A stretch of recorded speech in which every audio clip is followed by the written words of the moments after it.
Hey guys, Alexander George, Editor-in-Chief at Popular Mechanics. I still get very pumped every time there's new Apple hardware. For 2020, we have the new iPad Pro and the new MacBook Air. And they're two takes on the idea of ultra-light, ultra-portable computing. So I'm so psyched to test them out against each other and see how they work. Of the new features on the iPad Pro, the most obvious is a LiDAR sensor.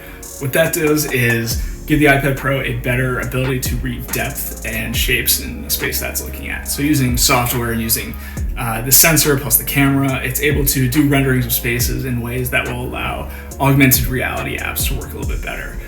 For regular users, that might mean something like a furniture app that lets you drop a sofa into a room and see exactly what it might look like, or play a game where you have the action taking place on a real tabletop, but only people with an iPad can see it.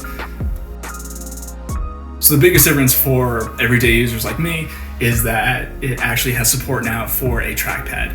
And what that means is that you can use the trackpad like you would on a laptop or a desktop on the iPad. You'll get a cursor on the screen, it's a little circle rather than an actual arrow that you get on most other computers.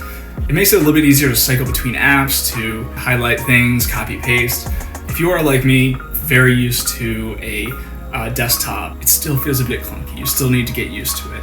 But we'll be watching for new updates and see if they add anything that really makes it more manageable or more understandable for somebody who's coming from using a laptop instead.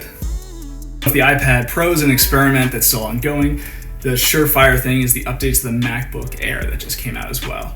My favorite part about this new version is, same as everybody, the new keyboard. The keys are much more gentle, they feel more comfortable, they're quieter. They're just overall much more pleasant to type on for long periods of time. So if you're considering either of these for a replacement for your laptop or your desktop, I think of it as the iPad is still very much an experiment. They're still figuring out the most intuitive way to go between menus, to cycle between apps, to copy and paste. Adding the trackpad option, it's getting it closer to what traditional computing is and the user interface that we're all used to from the last 30 years. We're still going to stick with it and see exactly how we feel after some extended testing. MacBook Air, on the other hand, that one is just a phenomenal all-around laptop. For anybody who doesn't need quite the performance boost of something like the MacBook Pro, but needs a little bit more than what you can get with, say, a $500 Chromebook.